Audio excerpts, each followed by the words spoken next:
Twinbell, eto na naman tayo. Ayan, tignan nyo ang aking isda. Ulo ng isda na inano natin sa kapitbahay nung nakaraan na naglinis kami. O, diba? Ayan, niluto ko na siya. O, malaman siya. Meron pa siyang kaliskes. Meron pa siyang hindi na tinanggalan.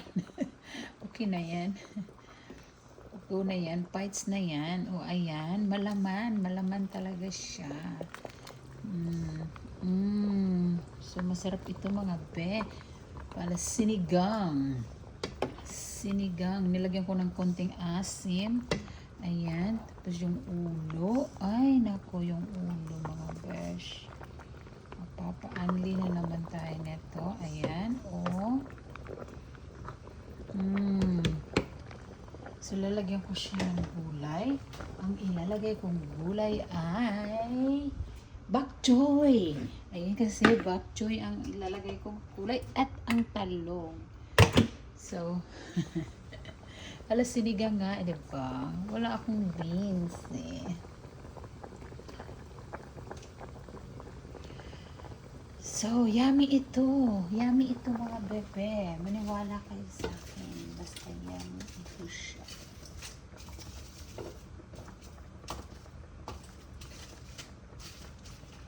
No? Pakuluan pa natin ang pakuluan.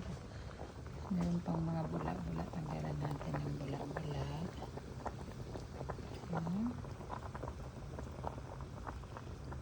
Naalisan ko ng mga bula-bula. Ayan. Meron dito sa kilid. Tanggalan.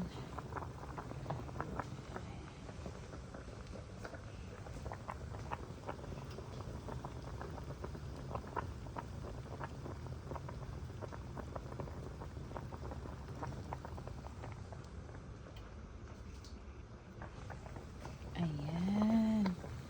O, diba?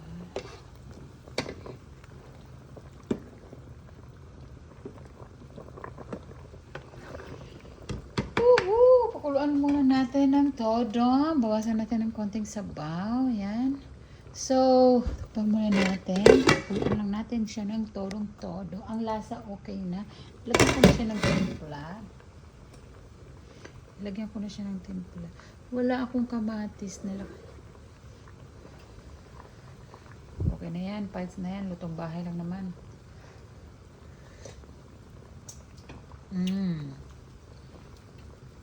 Maasim ng konti. Hindi talaga siya alas sinigang. Nilagyan ko lang siya ng pangsigang na konti.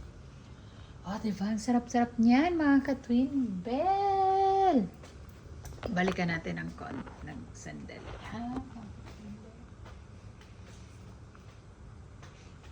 Tingnan natin yung labas kung pwede nang kunin yung okra doon. May okra doon eh. Tingnan natin. Para lagyan natin siya. Pero parang hindi ko type na may okra siya. Parang yan lang ang gusto kong ilagay. So, wag na lang tayo mag-harvest ng okra. Parang trip ko lang siyang lagyan ng ganito lang na gulay. Bok choy lang. At saka talong.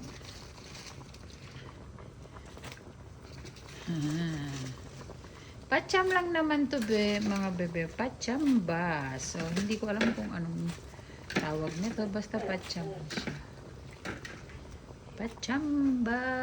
Ayan. Silalagay yung talong.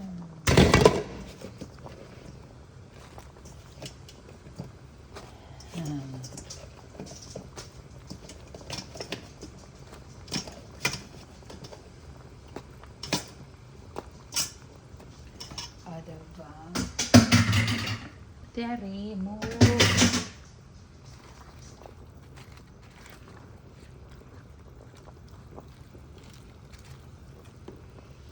Yung bok choy.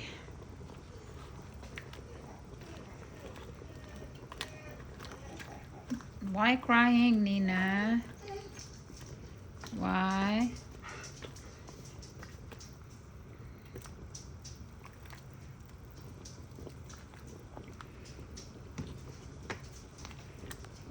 So, yan lang siya. Nina, come back here. So, hintayin muna natin siyang kumulo. Bebe. Tapos muna natin ng sandali.